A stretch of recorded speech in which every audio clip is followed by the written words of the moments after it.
Police have fired water cannon and tear gas at protesters outside the presidential palace in Egypt's capital, Cairo.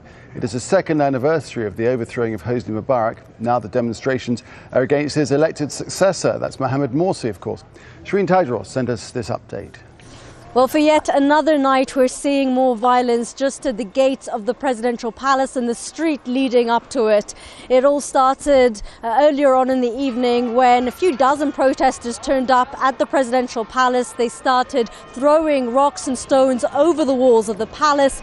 The police quickly responded, first using water cannon and then using rounds and rounds of tear gas for hours, battling it out with the protesters. It wasn't a huge protest on Monday. It was probably about 300 or so people on the streets here because of the anniversary, 2 years since Mubarak's ouster. And we spoke to some of the people on the street. Their message very clear that they want the resignation of Mohamed Morsi and his government. Take a listen to some of what the people told us.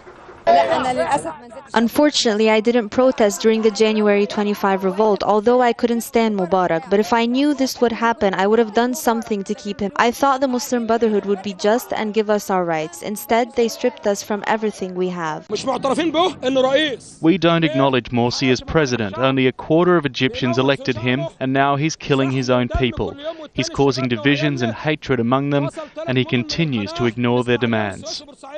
More specifically, people have been saying that they want to see reform within the Interior Ministry and the security forces. They say that they're using the same old tactics that the security forces used to use under the former regime, and they want to see the president do something about that. Now, the president and the government, instead of responding to the demands of the protesters or indeed trying to absorb some of this anger and frustration, have instead tried to issue several decrees to curb these protests and demonstrations and try and stop them, essentially. And that has only angered people more here on the streets of Cairo.